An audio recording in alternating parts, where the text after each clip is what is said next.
All right, thanks for tuning in for another video. This is going to be the first in a series of videos that I'm working on, specifically talking about getting the best sound out of your orchestral sample libraries. And we'll be starting with the strings, but a lot of what I'll be talking about here will apply to the other instruments of the orchestra as well.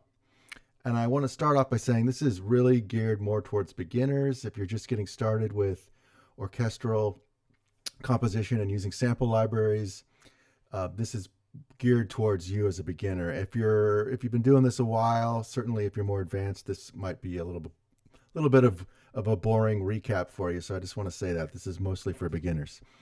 So the first concept that we're going through in this video is the difference between a sample library that is recorded wet, which basically means you're getting the sound of the room along with the sound of the instruments, and a sample library that's recorded dry, which is the complete opposite. You're not getting the sound of the room, you're getting just that up close sound of the instrument.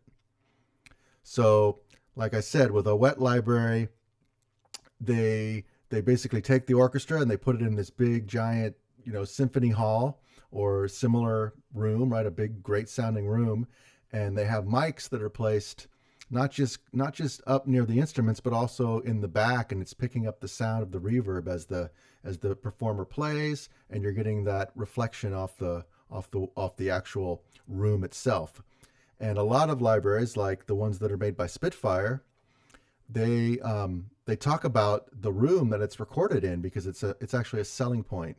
And in the case of Spitfire, they use the Air Studios in London, where I think they record most of their sample libraries. So when you buy a Spitfire library, you're not just getting the sound of their great players and the great mics they use, you're also paying for the sound of Air Studios, because you're getting the sound that string or that drum or that bass makes within Air Studios.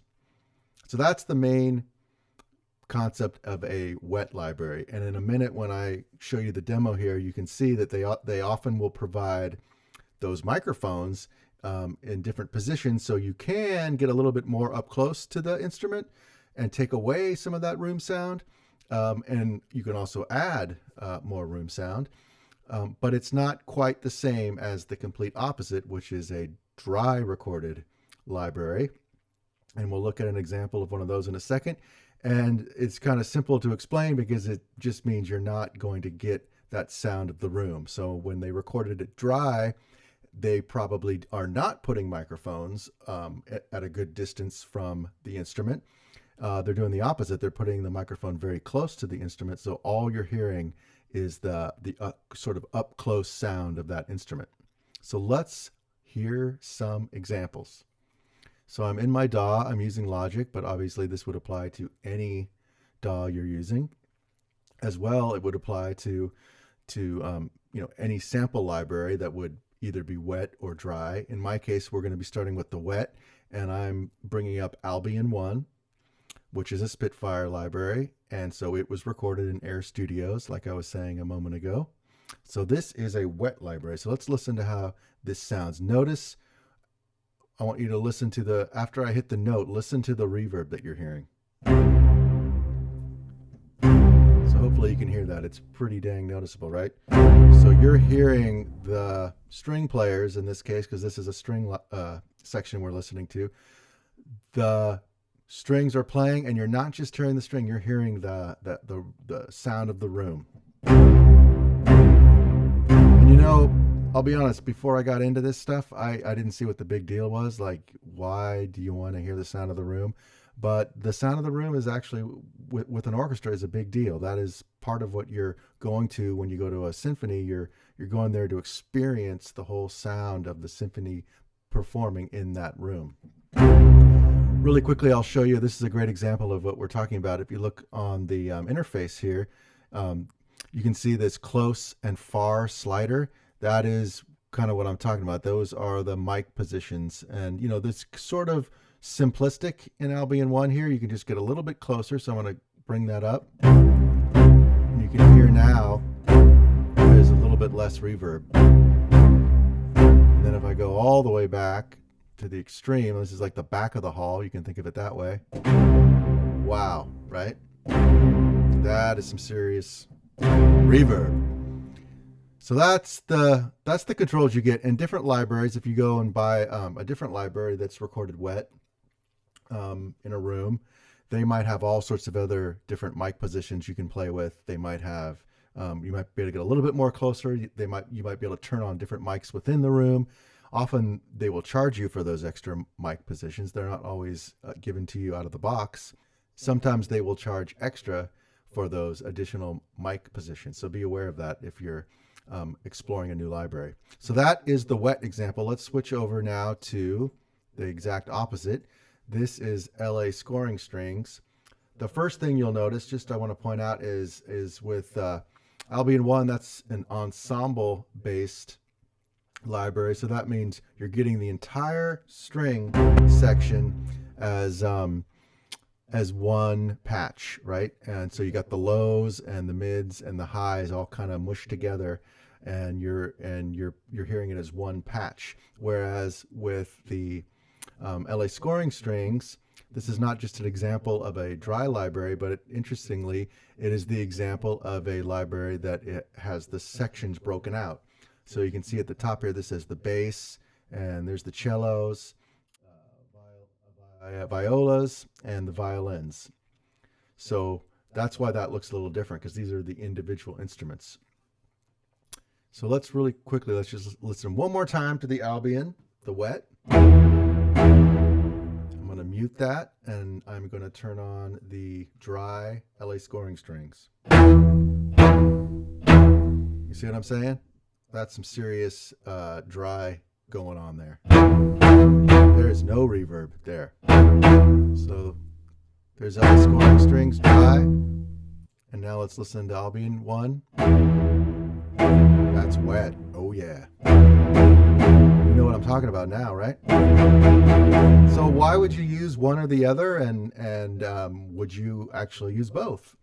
Well, obviously it is a matter of preference. I will tell you what I do is, yes, I use both. And the reason is I like the big, powerful, lush sound that the wet libraries give me, like Albion 1. I like hearing that reverb. It sounds natural, a little more natural to me. It's also really fun to play. When I open my DAW and I turn on Albion 1, for example, and I play around, I'm instantly inspired just because it sounds so fantastic. It's like I'm in a symphony hall, right? Complete opposite, not to diss the dry libraries by any means. They can be a little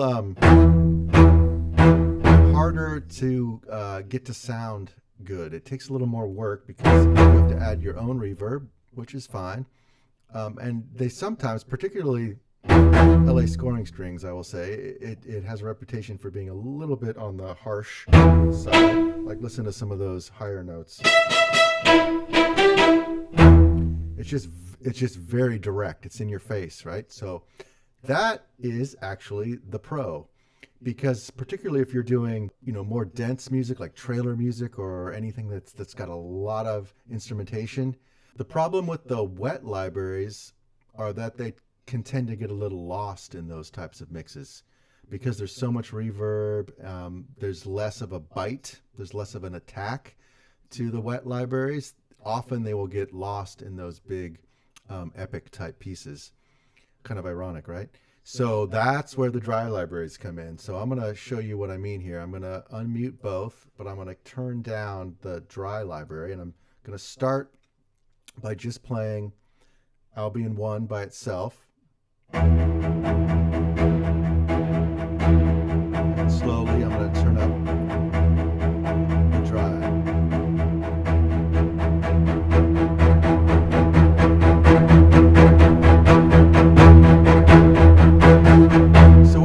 There, obviously it does sound more powerful, and that's just because there's more strings playing now, right? Because you got the entire Albion 1 orchestra, and now you have the entire LA scoring strings orchestra. So obviously there's just a ton more players. That's going to make it more powerful. But the main thing I want to call out is the attack.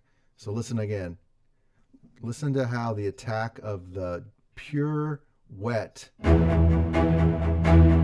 sounds great by itself, but when you got a big mix and a big epic score going on, sometimes that attack just doesn't cut through. So now I'm going to turn that down a little, and I'm going to turn the dry. There, now you got some power. You got the reverb and the big epic sound of the wet library, but you got the bite that's coming because the dry library has so much more attack. And it sounds kind of harsh by itself, but when you blend the two, and then potentially if you add some additional reverb on top of that, of course, then you got some serious power there, because you've got the best of both worlds. The attack is really what I'm trying to get across here, is you got that attack that's coming from the dry library. I will say also that a lot of people prefer the dry libraries because when you do this sort of mixing, and you're mixing different samples that were recorded in different rooms and different instruments recorded by different vendors, different companies, they're all doing stuff a little bit different, and sometimes it could be kind of a wash of all these different reverbs coming from different rooms, and it's hard to make it sound like it's all in one room. So some people prefer the pure dry approach because you don't really have to worry about that, because you're not mixing a bunch of room sounds. You're just mixing the dry, up close sound of the instrument itself, and then you're applying your own reverb on the whole piece, and it can sound a little bit more cohesive, because it's all, even though you're blending different samples from different places that were recorded in different rooms, it sounds like it's all in the same room because it's all just one reverb. So that's another reason why people actually prefer the dry, I believe, is it gives you a little bit more flexibility when you're blending. So those are the main things I wanted to get across. Again, this is just a short video geared more towards the beginners out there who are just starting out.